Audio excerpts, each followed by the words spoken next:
Hi everyone, welcome back to Empowered Spirit Healing.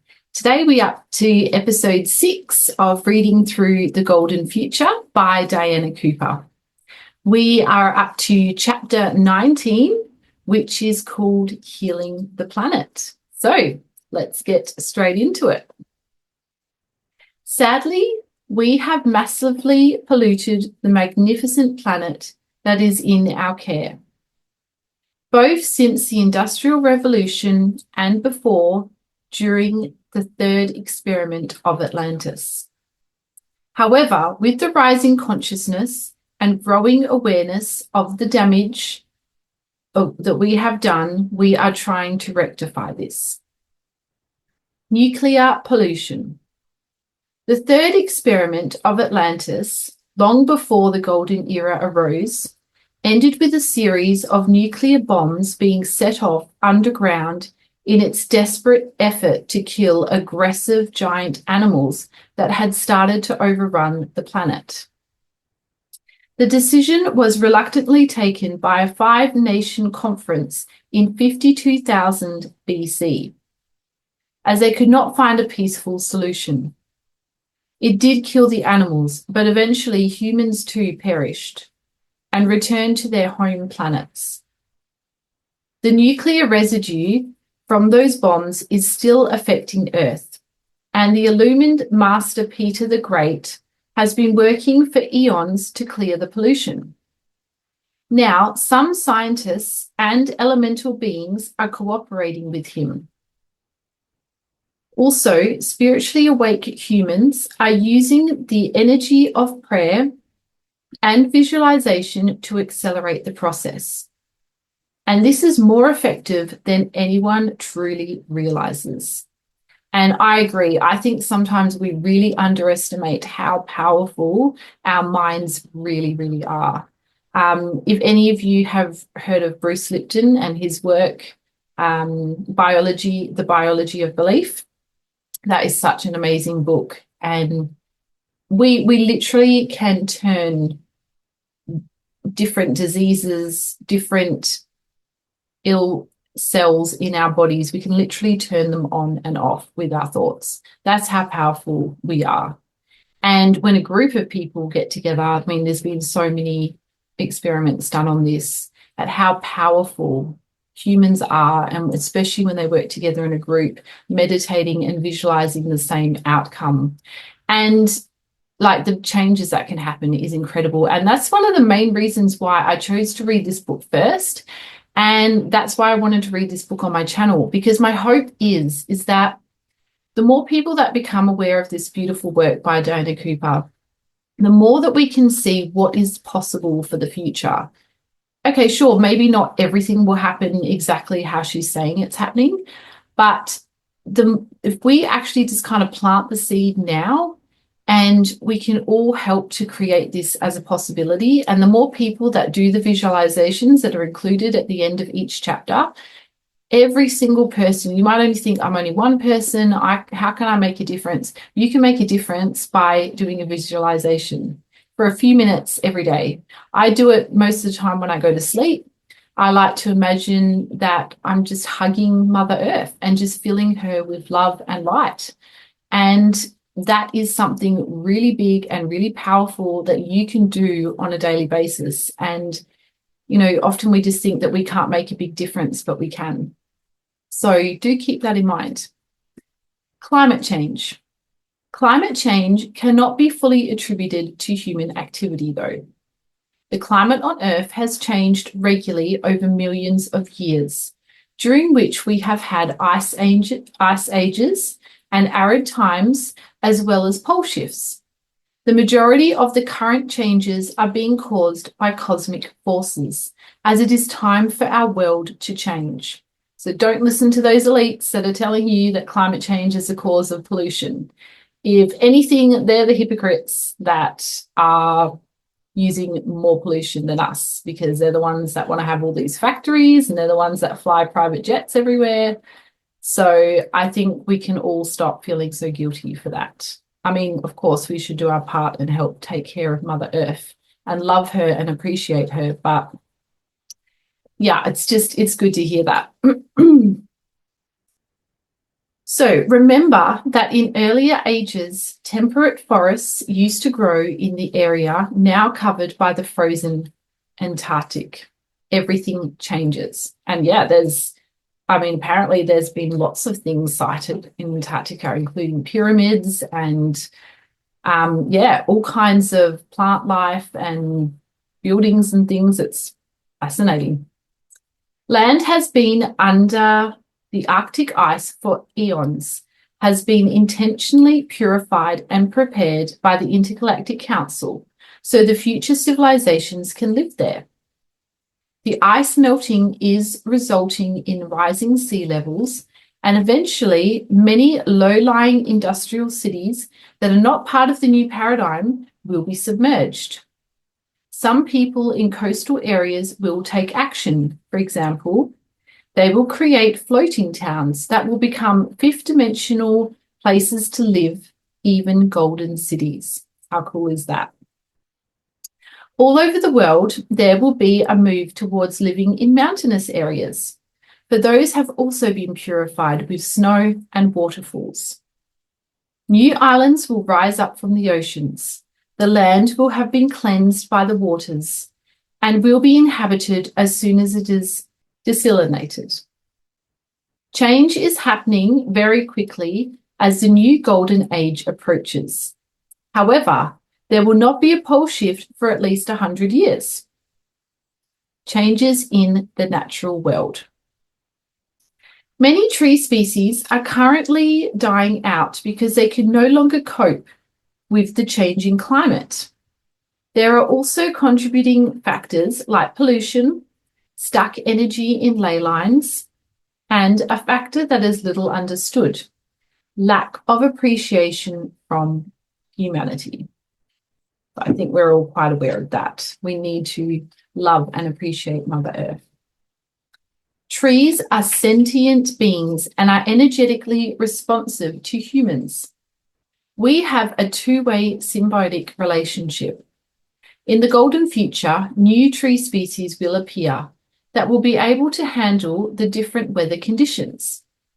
When the air is pure, the ley lines sparkle with fifth-dimensional light, and we humans once more will appreciate them. Trees will stand tall and proud with radiant golden auras.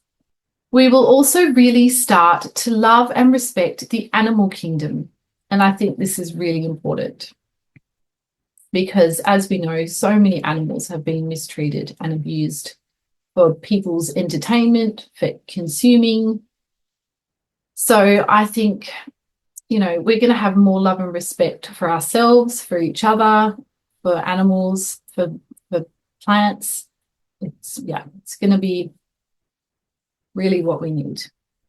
As the golden era progresses, new fifth-dimensional animals will incarnate, and we will look after and honor them. They too will radiate golden auras. Currently, there are only 4 fifth-dimensional insect species. These are bees, butterflies, ants, and ladybirds. There are only 2 fourth-dimensional insects, worms and scorpions. As the planet rises in frequency, more insects will raise their vibration. We will all learn to respect them and be grateful for their incredible work they do for us and the planet. As the oceans and rivers once more become clean and pure, we will recognize and admire the marine life that maintains them. We will be particularly awed by coral reefs, which will be protected and encouraged to spread. This living rock has an extraordinary two-way connection and communication flow with Hollow Earth. That's very interesting. The reefs hold the ancient knowledge and wisdom of the planet and know everything about the ocean. All of the fish that live within the coral reefs and look after it are fifth-dimensional. World resources, oils and minerals. The amount of fossil fuel that we have been karmically allowed to take from the planet was reached in 2012. The oil remaining in the ground is required for the lubrication of the tectonic plates. So currently those who use it or profit from it are taking on karma. We have already seen some of the karmic consequences in the form of tsunamis and earthquakes. Indeed, big earthquakes have tripled in the 10 years since that date. The way that we currently extract minerals from the ground is damaging the land. After 2032, new ways of doing so will be remembered that do not harm the planet. These harmless methods were used during the second golden age on Earth, the age of petroleum, which was in Africa. During that time, Africa was lush and verdant. A memory of this too is held in our memory banks. Food and water. By 2032, accessing enough food and water will be a challenge in some parts of the planet, and we will be called on to look after one another. If we handle this in a fifth-dimensional way by opening our hearts, we can provide enough for all. Individuals and countries will be guided to move towards self-sufficiency. During the great shift in consciousness between 2032 and 2050, we will learn to create pure and plentiful water from liquid hydrogen and quartz for the use of everyone. Tree planting and reforestation. Already, some towns are planting trees for the health and well-being of the citizens. Communities are starting to create orchards for the use of everyone, just as it will be in the golden future. But this is only just beginning to gain momentum. Soon, countries will cooperate to start reforesting the parts of the world that have been so badly depleted. When there is international peace and cooperation, this will accelerate. Hedges and bushes will also be reinstated. When hedges were pulled up to make bigger fields for farmers and replaced by fences to create more room in gardens, the number of small birds declined. Birds are only on Earth to teach, for they have nothing to learn. Hedgerow birds teach us about family life, and this rapidly declined as technology took over, as did the number of songbirds who sing in cosmic news for us. Wow, that's really, really interesting. As small birds diminished in number, predators swaggered in. A wave of crows, rooks, and magpies poured into towns. This coincided with big businesses sweeping over the planet and swallowing up small businesses. The birds were mirroring to us what happens when we interfere with nature and reminding us of the importance of family life. As we start to nurture nature again, small birds will proliferate once more, and reflecting this, families will communicate, play, and love together once more. Dust bowls will be refilled with vegetation, and arid countries like Australia will start serious reforestation programs and reclaim the scrublands and deserts. Well, that's good because we've got a massive desert right in the middle of Australia. And it's so dry over here. I haven't really traveled the world much yet, but I did go to New Zealand a few years back. And I remember thinking it's so similar to Australia, but it's just like a much greener version. So I would love to see some more greenery over here, especially in WA. It's pretty dry in WA. Down south in Margaret River and places like that, it's nice and green. And I know Queensland, there's parts we've got beautiful rainforest in Queensland. But yeah, but for the rest of Australia, it's pretty dry. So that would be nice. This will change the climate of that continent, which will become more clement and temperate. This in turn will influence the people who will also become gentler and more mellow. Interesting. And this trend will continue throughout the world. Learning about nature. As the population declines, there will be more green space again. People will have more leisure and will explore the wonders of nature. So many of the sacred codes of the natural world have been forgotten. But those who retain the knowledge will come forward to teach both children and adults, and will rekindle the love for the land that is inherent in all of us. In the golden future, from the earliest age, children will learn about nature and the animal kingdom and be taught to respect them. Looking after pets will be encouraged, for this increases a sense of responsibility. It also teaches youngsters to understand and honour the needs of different species. As reliance on allopathic medicine declines, many will once more want to learn about plants and herbs. Foraging will become a popular pastime. In italics it says, "We will no longer wish to impose our will on nature, and this will allow it to flourish." Now, a visualization for a healed planet. Take a moment to close your eyes and relax. Imagine you are in a beautiful park. You look around and see that the trees, flowers, people, animals, and land all have golden auras. You walk down a path and listen to the birdsong, smiling as you understand the birds' messages of encouragement and love. You connect heart to heart with the trees and receive positive qualities and energy. A stream tinkles beside you and the water is shimmering clear and silver. You feel totally safe and relaxed in the natural world. Know that nature is looking after you as you look after it.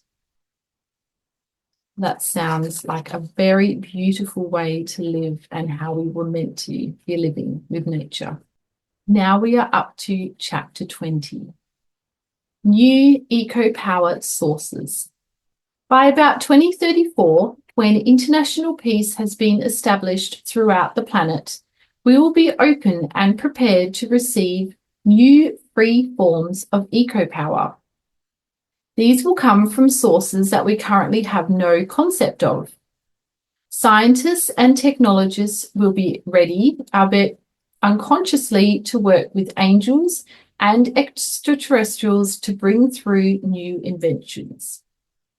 They will make extraordinary breakthroughs as they receive downloads of information from the higher realms.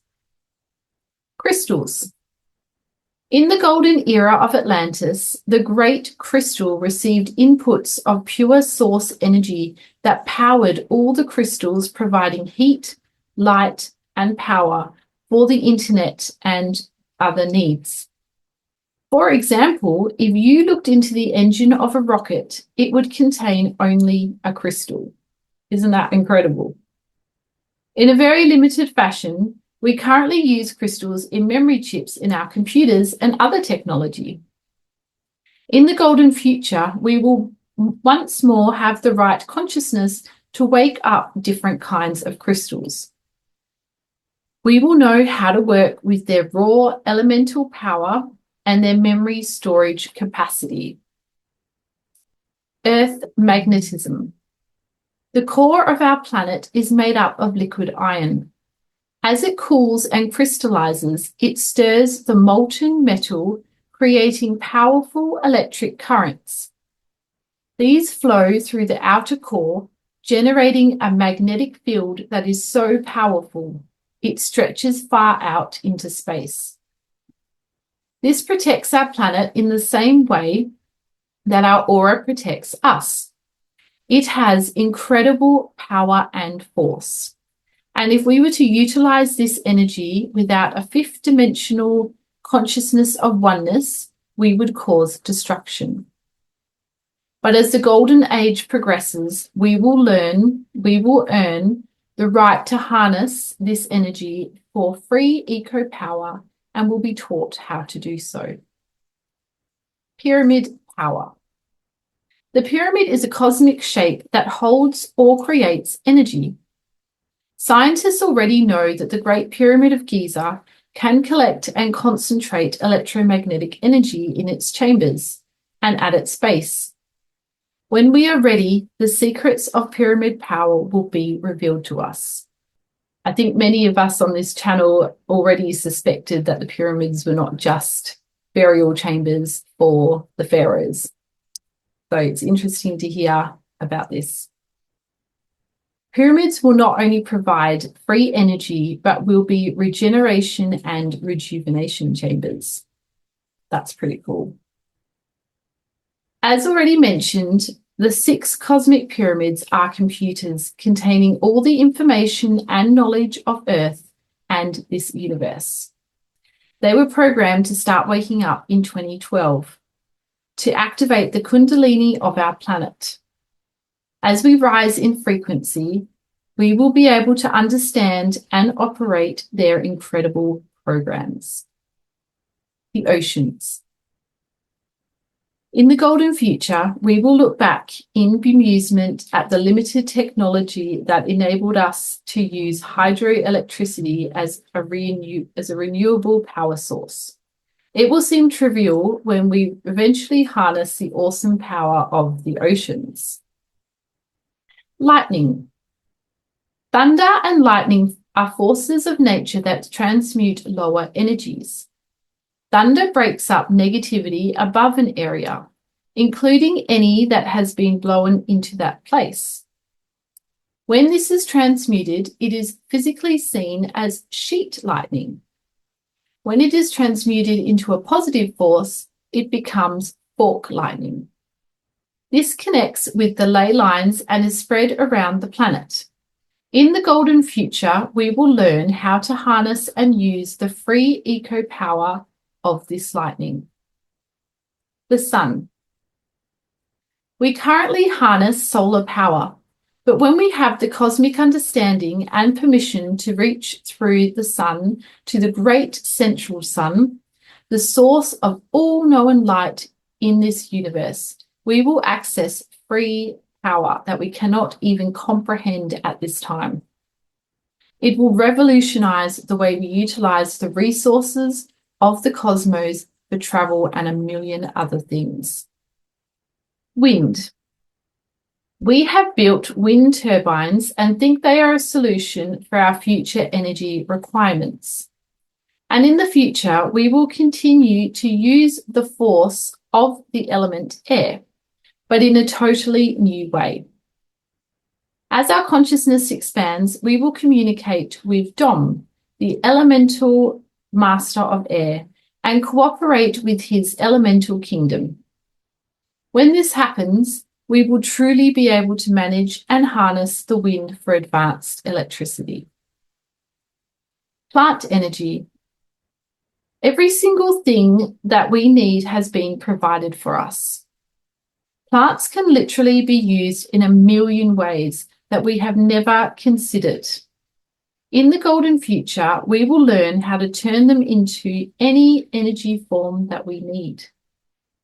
We will do it in a way that honors the planet kingdom and meets our requirements in an ecological way without impacting on our food production.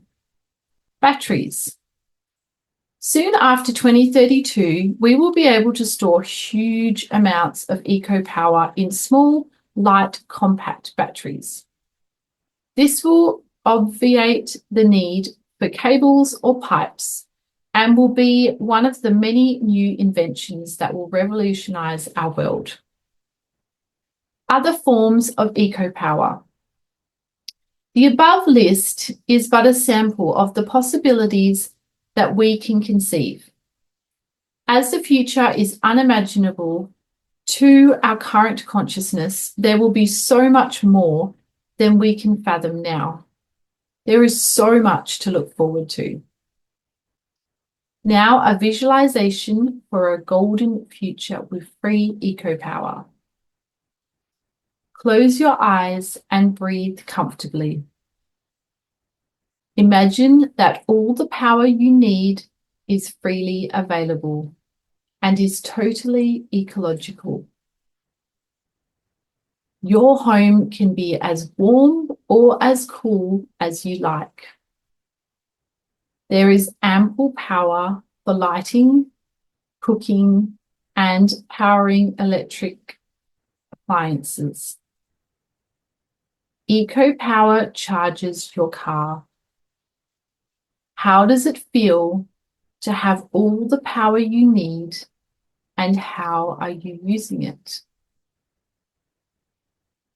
Well, I'm really looking forward to being able to still be able to have the benefits of electricity, but to have it in a way that's not going to harm the planet. Chapter 21, Politics and Religion. In the era of Golden Atlantis, there were 12 regions, each overseen by a high priest or priestess, who guided the people by teaching them the spiritual laws and inspiring them by example. They in turn received instructions from the Intergalactic Council. Whether the citizens were in the priesthood or were part of the community, whatever they did, they were all considered equal. Men and women were equal, but with different roles, which they accepted as their sole choice and were happy to experience to the full. Decisions were taken by consensus, with everyone acting for the highest good of all. In this way, decisions were easily reached and everyone was happy. During this era, there were no religions, only spirituality. Isn't that interesting? Because I think religion is a very limited thing. It's very, you've just got to follow the rules of that religion and only read the book that's to do with that religion. But that's not really gaining knowledge, because knowledge is not limited.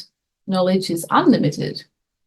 And so spirituality is about the exploration of all kinds of knowledge and wisdom. So it's good to hear that there will not be any religion anymore, because I'm not really being a fan of religion. Ruled by masculine energy. For the past 10,000 years of masculine influence, however, many have tried to control others. They have fought for power and status without the balancing wisdom. As a result, most of the leaders who have thrust themselves to the fore have been those who sought to rise up the pyramids of power. This will change. In italics, it says, as we approach 2032, people of honor and integrity will surface to empower and inspire humanity into the new. Female rule.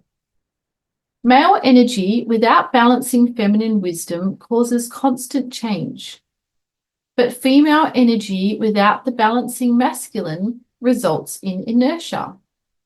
As a result, the women who have become leaders have ruled with male authority and qualities. One of the few examples of true female governance has been the Aboriginal peoples who have grounded the energy of Lemuria to live on Earth as a separate experiment concurrent with Atlantis. They are predominantly right-brained culture and embrace all the highest divine feminine qualities, ranging from sharing, peace, and compassion to wisdom and continuity. They encourage continuity through stories and by taking collective responsibility for the land. Traditionally, decisions were made peacefully and collectively. Yes, the Aboriginal peoples of Australia are a very, very fascinating culture to learn about. And I think the way that they live, don't know a whole lot and I would like to learn more, but I just think that the way that they live with nature is just absolutely beautiful. A true balance. So in italics, it says, by 2032, the masculine and feminine energy on the planet will be balanced. I think that's really, really important because, you know, having too much male energy is not beneficial, but also having too much female energy is not beneficial either. We really need to have a healthy balance of both. The silver ray. The move towards balance started in 2008 when the silver ray of the divine feminine returned to the planet for the first time in 10,000 years. This ray is starting to light up the qualities of sharing, cooperation, supporting one another, working for the good of the whole rather than the individual, speaking from the heart, listening to understand, and inner wisdom. We are rapidly moving towards a time of equality of the sexes. Men and women will be considered equal but different. Each will do what enriches them and gives them soul satisfaction. The best qualities of the divine masculine and feminine will balance internally and in relationships. People will develop power with wisdom, logic with intuition, protectiveness and trust, the ability to stand up for what they believe in, and to cooperate for the good of the whole. Both mind and heart will be respected. Decision-making in the golden future. In italics it says, in the golden future, oneness will prevail. In the fifth dimensional consciousness, communities will automatically co-create for happiness and harmony. Decisions will easily emerge for the highest good. Groups of people, whether in communities or representing countries, will gather together in peace. They will freely discuss issues and listen to one another. They will all see one another's energy fields, so everything will be open and honest, and they will all be attuned to their higher selves and will hold the intention of finding solutions or making decisions for the highest good of all. Before all linking together heart to heart, in this way, decisions will be made quickly and easily, and everyone will be satisfied. This is the joy of oneness. Religion and spirituality. We are all climbing a spiritual mountain. Some people join others to follow a path guided by a particular leader who has laid down the route. These are religions. Each of these focuses on a different aspect of ascension. In their pure form, they are true guides, but all have been distorted. Religions have played such an important part in humanity's journey during the last few thousand years that their essence will remain in the golden future, but the human construct around them will dissolve. Missionary religions have tried to influence or force others to join them. For example, this will no longer happen as we reclaim our individual authority. Increasingly, individuals are already unconsciously seeing the beacon at the top of the mountain and are making their own way towards it. There are several great illumined ones who are now helping religions to become more spiritual in preparation for the new golden age. Two of these are Mary Magdalene. She was the spiritual partner of Jesus during their incarnation together and was a master in her own right. On the inner planes, she has become the Chohan of the sixth ray of loving, devoted service in order to bring the influence of the divine feminine into religion. She is encouraging people to let go of old, entrenched religious views and to make their own connection with Source. She is also bringing in new non-invasive healing methods for the new golden age. Master Rakosi, I'm probably saying that wrong, I apologize. An incarnation of Saint Germain, he is the master of the 11th ray of clarity, mysticism, and healing. His task is to bring peace and enlightenment into religions and into the minds of world leaders. He is also assisting us to manage pollution and to open up the highest energies now available. There is also a team of 3 great spiritual masters who are working to raise the spiritual frequency of humanity. Saint Teresa of Avila, who had an incarnation as a Spanish Carmelite nun, a mystic and spiritual writer, living a contemplative and austere life.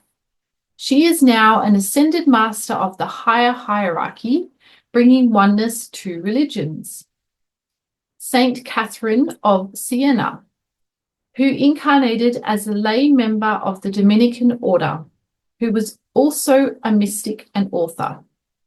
Revered for her holiness and asceticism, she also had spiritual visions. She is now Lord of Karma for the 12th ray and is helping to develop the spiritual light within humanity. Saint Clare of Assisi, who was once a follower of Francis of Assisi and founded the Order of the Poor Clares. She is the twin flame of Lord Cthulhu, the world teacher. As an ascended master of the higher hierarchy, she is bringing spiritual awareness to humanity. Now, some of this might sound really crazy to people who may not know a lot about ascended masters and might feel like it's a bit weird, but I personally really love hearing about these other spiritual beings and how they are helping us to ascend and how the whole planet can ascend. Because, you know, on our own, humanity is struggling a bit. And I just think that we really need some outside help. I mean, of course, we need to do the work ourselves, but it is nice to know that we do have outside help as well. They're just doing it in a very non-invasive of our free will way, which is really important. Visualization for a golden future of oneness.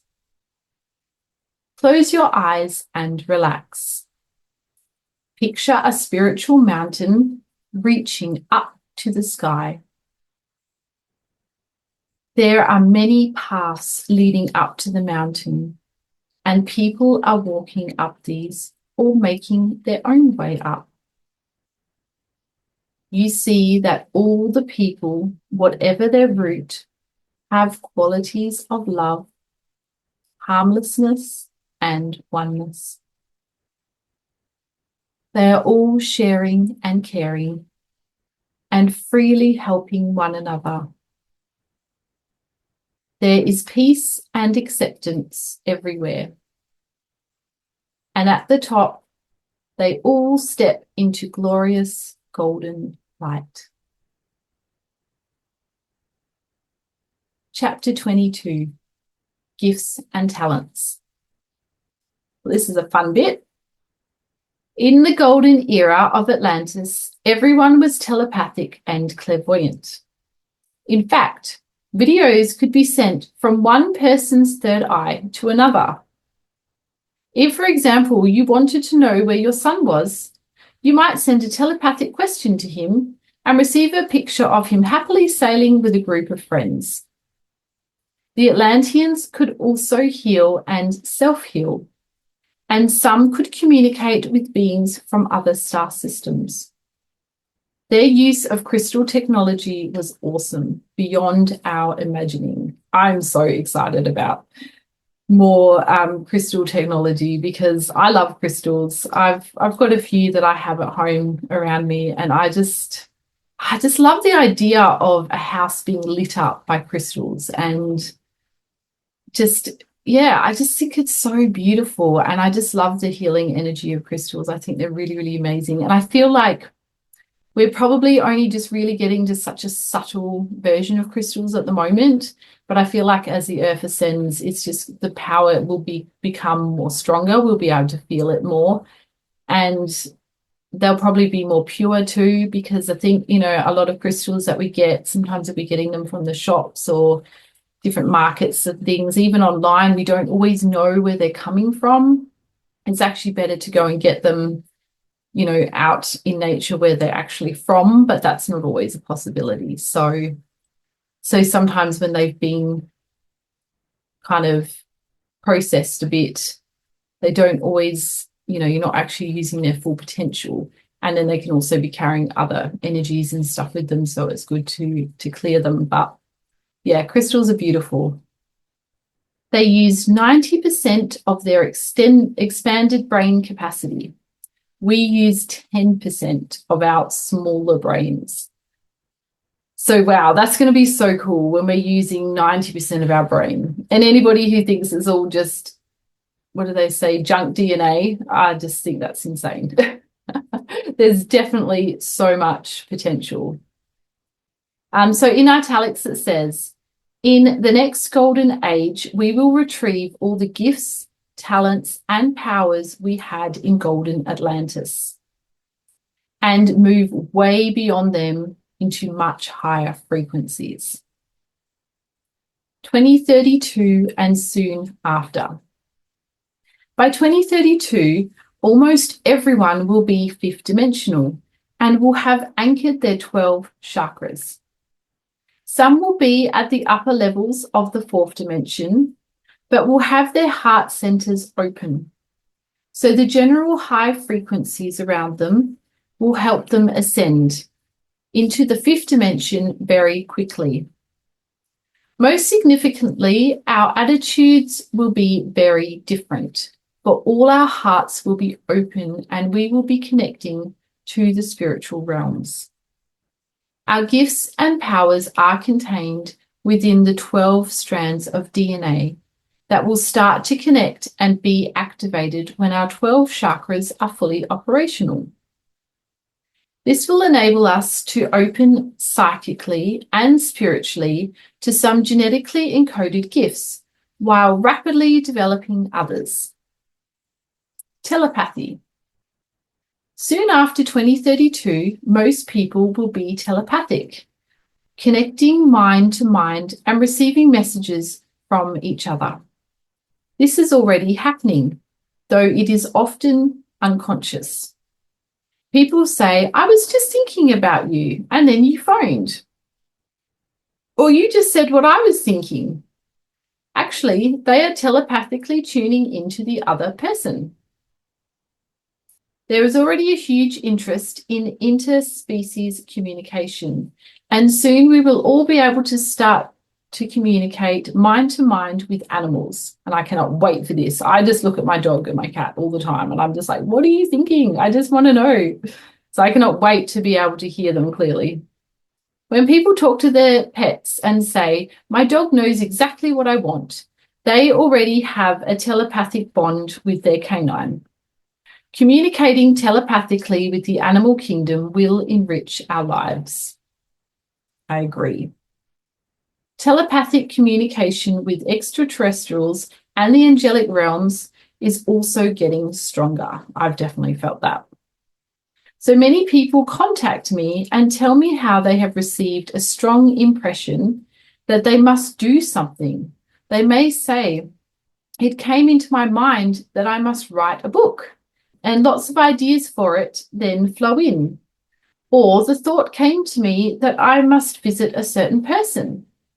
Usually something significant happens when they do, because their angel has communicated that they should go there. In italics, it says, all telepathic communications are pure, as there is no mental clutter or thought forms to distort them. Clairaudience. This is different from telepathy because you can actually hear a human voice. This has only happened to me twice. The first time I was walking my dogs in my local woods and I saw someone I vaguely recognized, but I could not remember her name. Suddenly, a clear voice said her name aloud. It was startling. I greeted her and she told me that she had an urge to walk there. Her friend had suggested somewhere else, but she strongly felt it had to be these woods. We became good friends, and I feel that the spiritual realms were determined to draw this possibility to my attention. The other occasion was really interesting and quite different.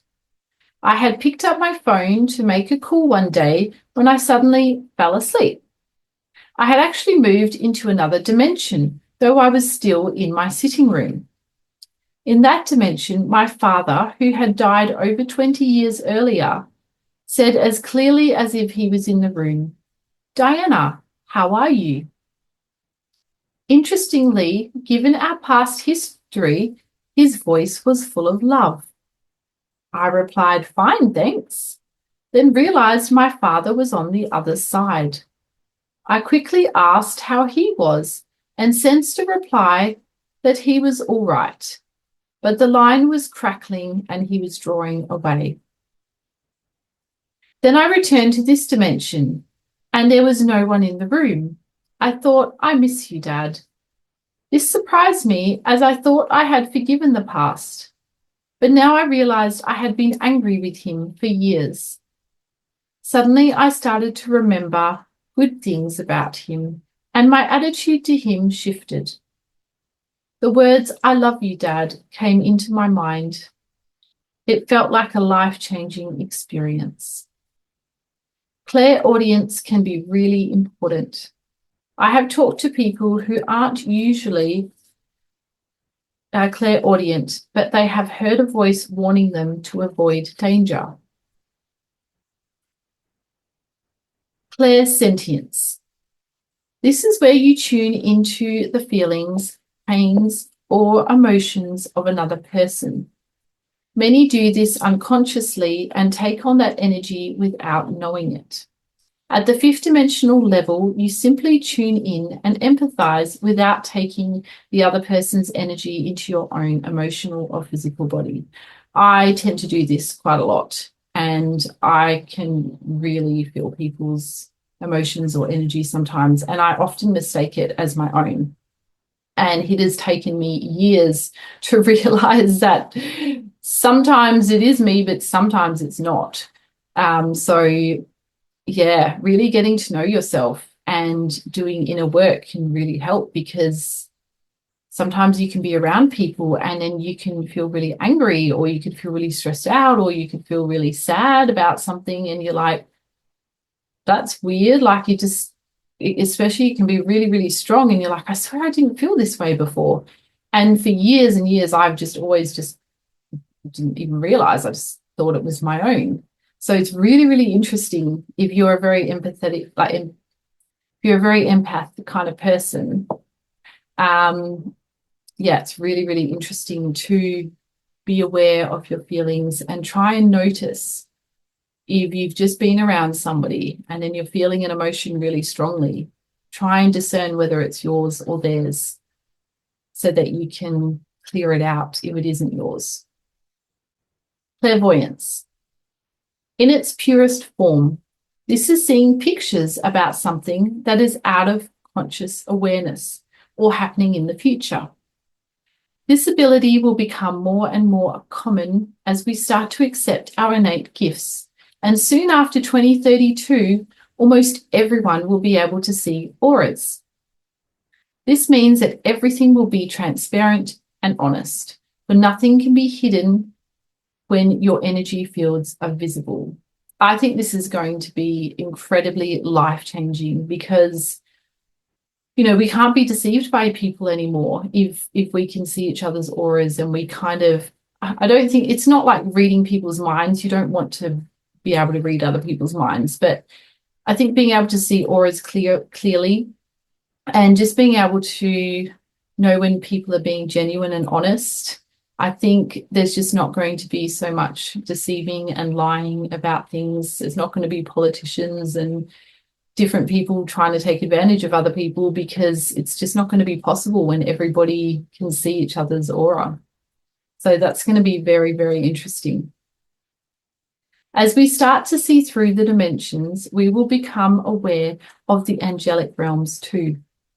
Many people have been told from childhood that there are no such thing as angels or fairies, that they are just figments of their imagination.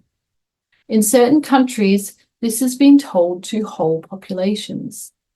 Now, everywhere, people will rapidly awaken as they start to see these beings for themselves. When you have seen an angel, you cannot deny they exist. It will cause some confusion, even shock, as these societies experience a sudden, profound shift in awareness.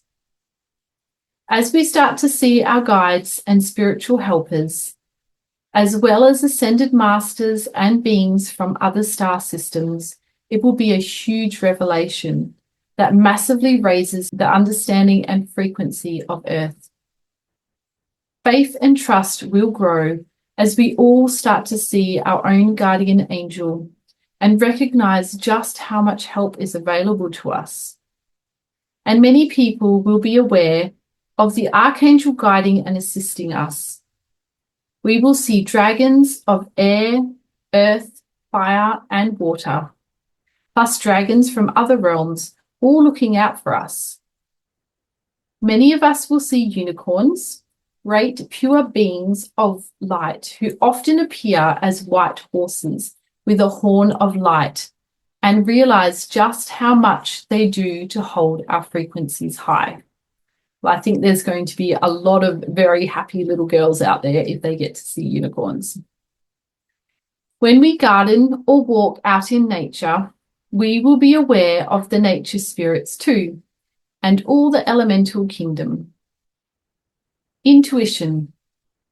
Intuition is a function of the third eye, knowing without actually seeing a picture. It can come as a flash or an inner knowing, and will become more honored, more honed, as we recognize how important it is to trust ourselves. My intuition has definitely increased in the last couple of years. I kind of attribute it to when I had my level 2 Reiki attunement. I feel like, I don't know if it's coincidence or if it was because of the attunement, but I have heard that often when people get a Reiki attunement, this intuition increases. And I've definitely noticed in the last couple of years how much my intuition has increased. And yeah, it's really, really fascinating. I don't really hear things, but I do kind of just get that knowing, that sense of knowing, or sometimes I do see a picture in my mind. I've had that with past lives a few times. And even though I could kind of vaguely see a picture, but it's usually more a feeling that I have, and often emotions that I felt in that life that happened. So it's really, really, really interesting. It's really fun when you start to kind of increase your intuition and awareness of these things. It's very interesting to learn more about yourself and different lives that you've had and how they impact how you are today, and what maybe health issues you have or different emotional issues that have been caused from past lives. So I think this is going to be very interesting for all of us in the future. Claircognizance. This is suddenly receiving a download of spiritual information, a concept or revelation. These inspirations will be acknowledged and respected as the frequency rises. Healing and self-healing, my favorite topic. As the fifth dimensional chakras are established in everyone, we will all be able to access healing energy from the spiritual realms. Anyone who chooses to do so will be able to give healing too. However, as happens now, many will choose to focus on and develop other gifts. More individuals will bring higher frequencies through for their own self-healing, because your own self-healing is the most powerful form of healing. And even though, we can go see other healers, and that can be extremely helpful, because sometimes we have blocks, we have our ego, sometimes there's things we don't know that are issues, especially with kinesiology. I love kinesiology so much. I see a kinesiologist quite regularly, and she is incredible. The stuff that comes up in the session, I would have had no idea that different things were going on in my body and were impacting my life in certain ways. So seeing, a healer can be extremely helpful, but it's also so powerful when you can learn to do your own healing for yourself, especially when it comes to things like removing negative entities or negative energies and clearing things out of your aura and out of your chakras. So if you check out my YouTube channel and have a look through, I've got a few different meditations that I have created. I've got one about healing your chakras. I believe that one's got for 7 chakras, but I'm going to be creating one for 12 chakras as well. And I've got one about clearing your aura. I've got one about using the violet fire, because the violet fire is very powerful for transforming negative energies and basically transmuting anything that's not for your highest good into light. And that's really the best thing we can do with negative energies and entities. We don't necessarily just want to send them away, because then they're just going over there. They might not be affecting us anymore, but they're still over there, out there. What we want to do is to transmute the negative energies and entities into light, because quite often energies and entities that attach to us can actually be fragments of, different souls or different spirits that are lost. Maybe they don't realize that they've passed on. Maybe they don't even realize that they're attached to us. I don't think, it's not always nefarious when we have attachments to us. We just sometimes pick up things, just like when you're walking down the street and you might pick up bits of sand and dirt on your shoes. We also pick up entities and attachments in our aura and in our chakra and our energy field. So it's really important to be clearing that out on a regular basis, because it does actually have an impact on us and can cause health issues quite often. So it's important to clear them out. And the most powerful person that can do that is actually when you do it for yourself. And it's not hard. So I always felt like doing things like that was just so hard. And then I've just learned over the years that it's actually not. But by having a guided meditation, it just walks you through the steps and helps you to do it. And then the more you do it, the easier it gets. I mean, now I can do it quite quickly within a few minutes, and I can cut cords and things like that quite quickly and just clear out my energy field. But that's because I've practiced it quite a bit. But when you're new to learning all of this and beginning, having a guided meditation can just be so incredibly helpful. So if you would like to check out my guided meditations, I'll include a little, whatever those things are called, a little link at the top, and you can check out some of my meditations if you would like to help you and empower yourself so that you can do these things for yourself, because it's incredibly helpful. And I am planning on creating a short meditation for cord cutting soon, because that's one I haven't done yet. And if you have any requests, please put them in the comments below, because I love to hear your requests. Artistic and creative gifts. As with all other gifts, as our frequency rises, our artistic and creative channels will expand and inspiration will flow through. This will be a liberation for many. Channeling. People will be more and more in touch with the higher realms of guides, angels, and stellar beings. Inspiration, inventions, and information will commonly be brought through. By 2050, everyone will be telepathic. Phones will be totally redundant as communication between humans and other species will be clear and unambiguous. Everyone will be clairvoyant. So there will be total transparency, honesty, and integrity, with the attendant feelings of trust and safety. Artistic and creative endeavors will be extraordinary. Whilst there will be healing temples, most people will be able to self-heal, so the masses will be vibrantly healthy. It sounds wonderful. Visualization to receive your gifts. Take a moment to relax, close your eyes, and breathe comfortably.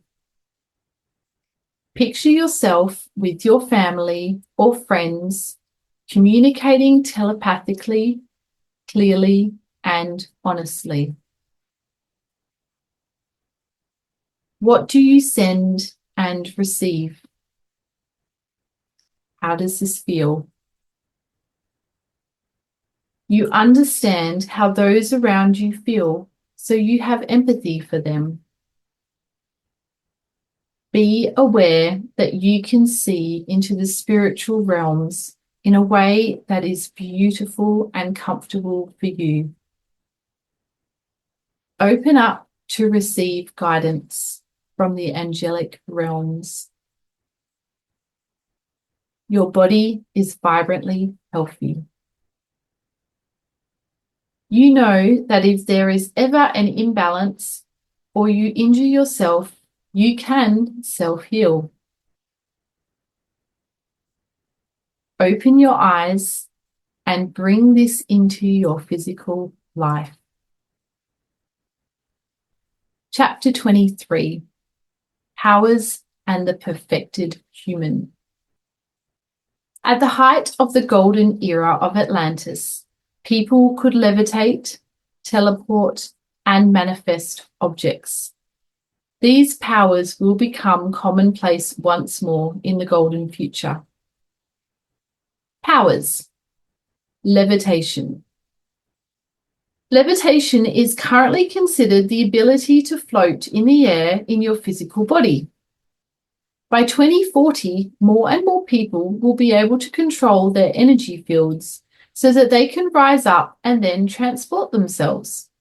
This power will be harnessed for short distances. For example, if you want to cross a river without a bridge or glide to your neighbour's house.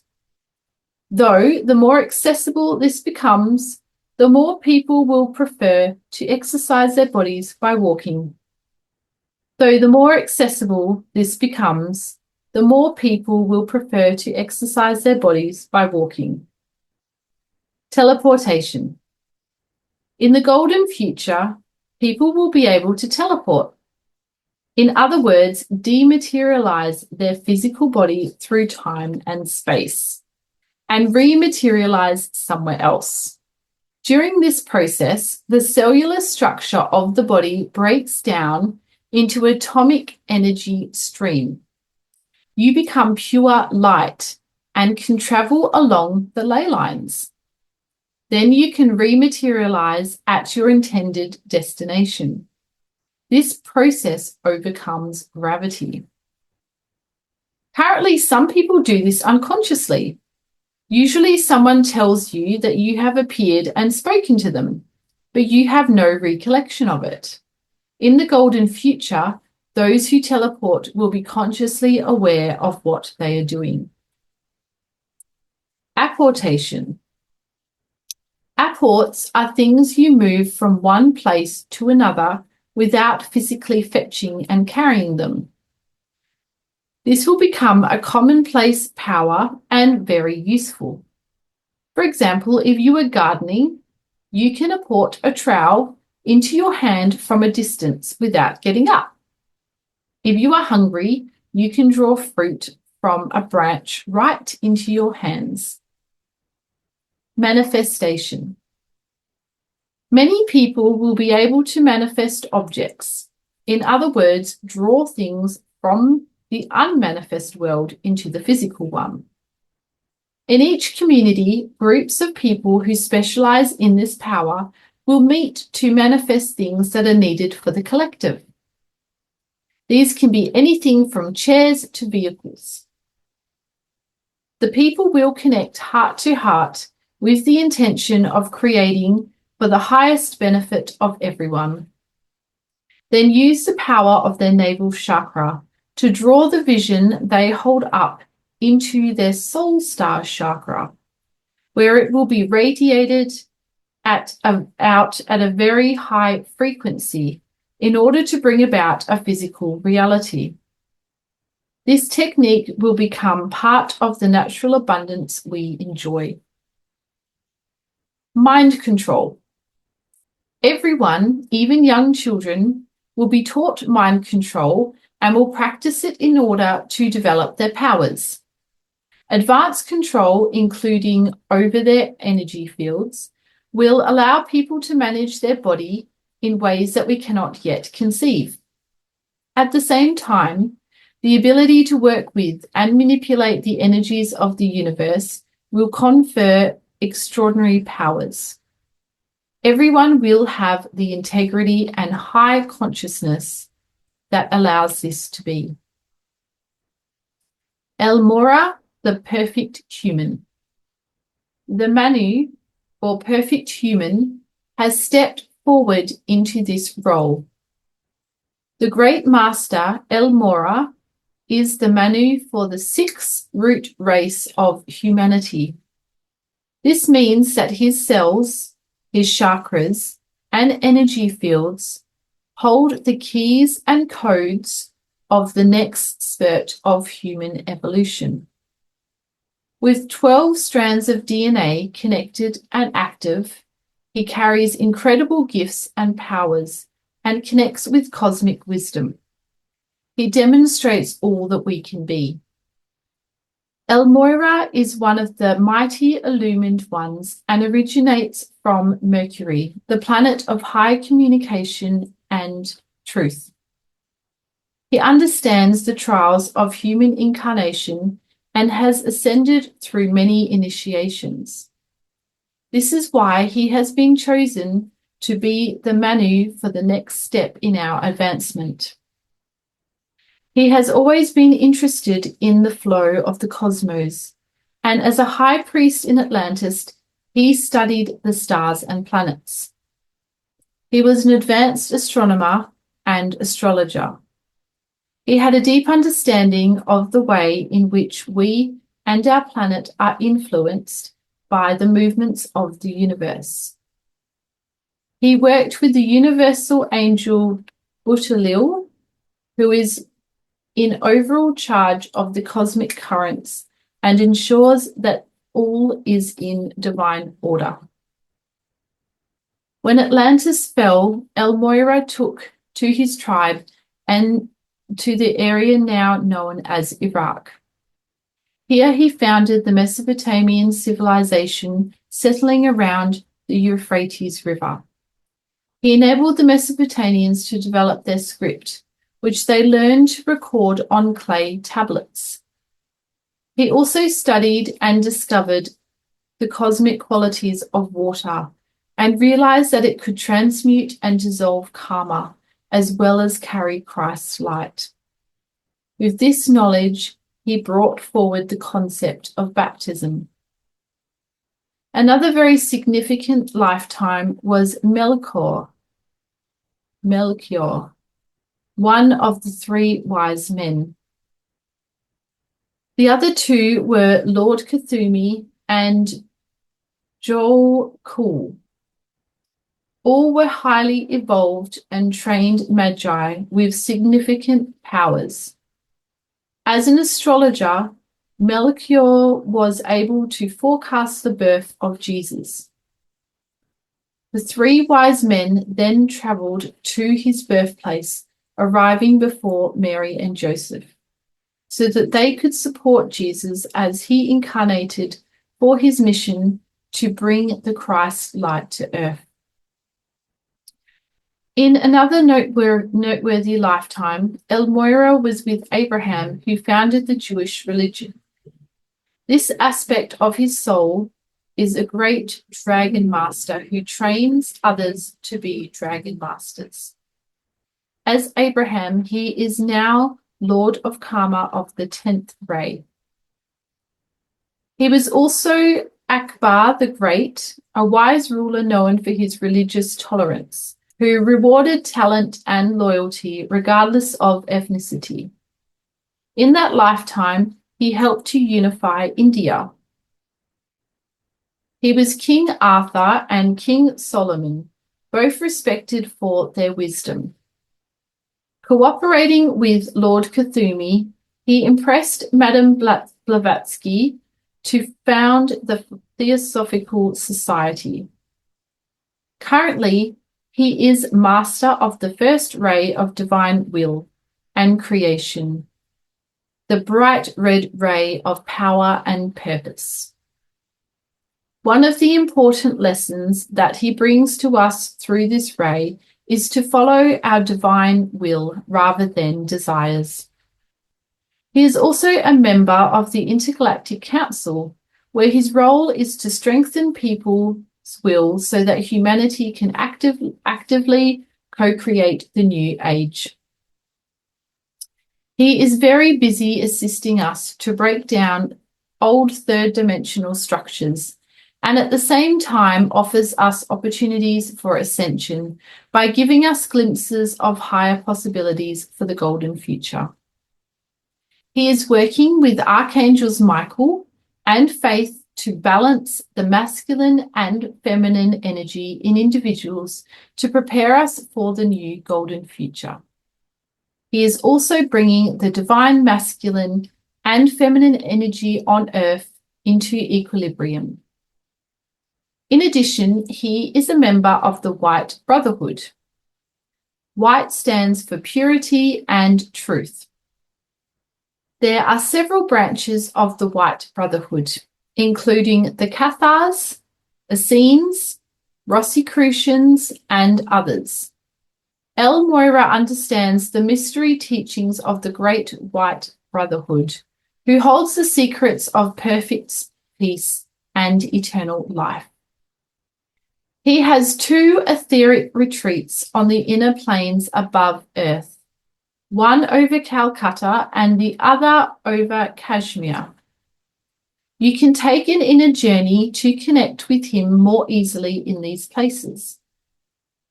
Imagine El Moira visiting your community. What would you like to discuss with him? The gifts and powers we will have by 2050. By 2050, everyone will have reached the higher levels of the 5th dimension and have their 12 chakras fully established.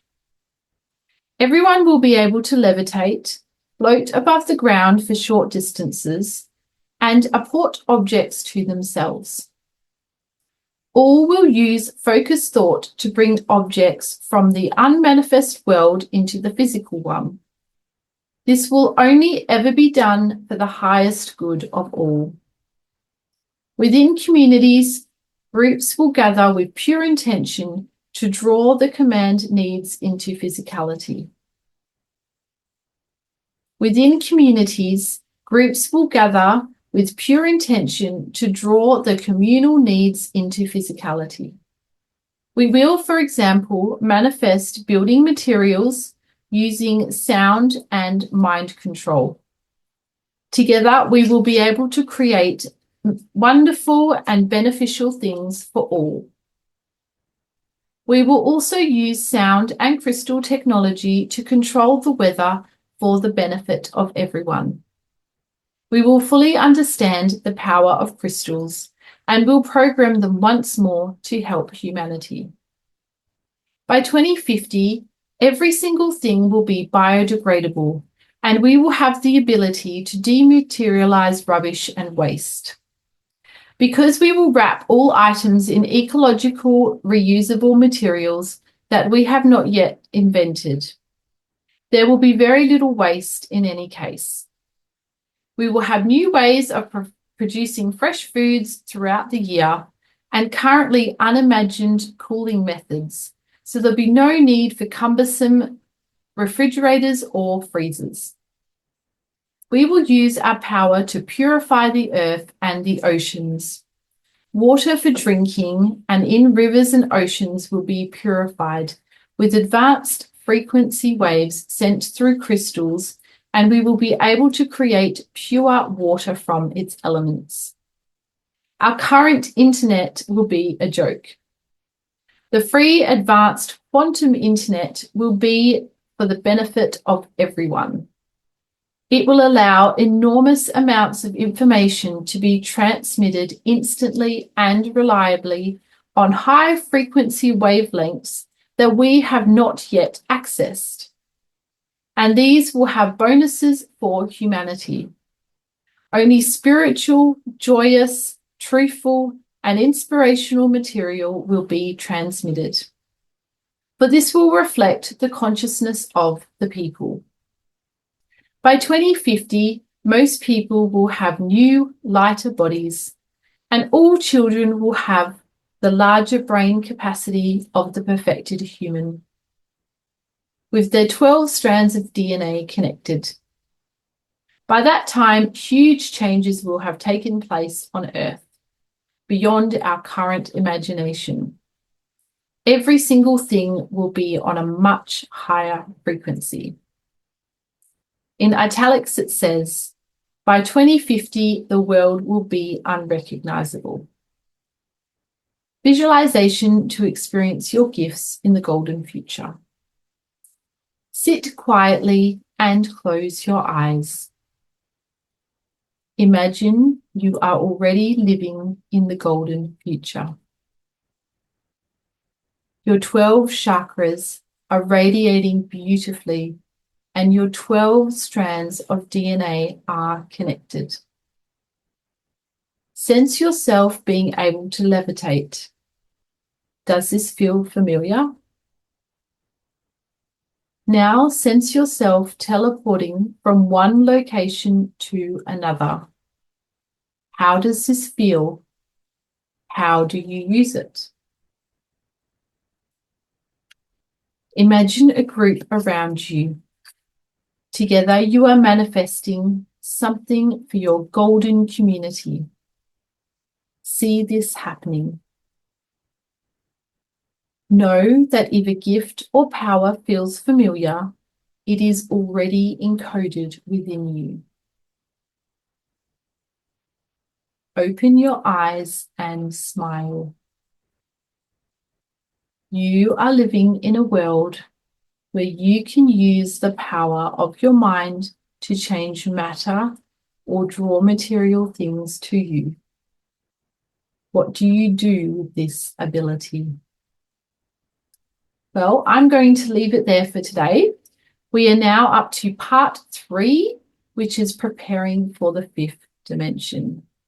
So that will be a very interesting part to read, because that will go into what we can do to prepare ourselves for ascension. And one of the most important things that you can do for your spiritual growth is exercise, believe it or not. But exercise is actually the foundation of spirituality. And I have learnt this through my beautiful friend Brice from Esoteric Atlanta. And she has teamed up with me to create an amazing academy called the Esoteric Academy. And we have created this platform where people can join up and they can learn not only how to exercise and how to transform your body, but the spiritual reasons as to why you should exercise. Brice goes through in lots of amazing online classes and explains the spiritual benefits of the movements that she does. She is a qualified Ashtanga yoga teacher, and she studied in India for several years. So she has an incredible amount of knowledge about exercise, yoga, and traditional spirituality. If you would like to join our academy and learn more, we have a 7-day free trial for our memberships. We have 3 different memberships available. One is a free membership. Another one is an exercise membership, which gives you access to all of the exercise classes, as well as a live class with Brice every month. And we also have our full membership, which not only includes all of the free content and the exercise classes, but also has a huge range of courses that both Brice and I have created, as well as some unique hypnotic meditations that I have not included for free on my YouTube channel. So if you would like to learn more about that, the link is below. Thank you so much for joining me today. I really hope you have enjoyed episode 6, and I'm really looking forward to getting into part 3 with you, because this is where we can start to learn what we can do to start getting ready for ascension. I hope you enjoy the rest of your day, and I will chat to you next week. Bye.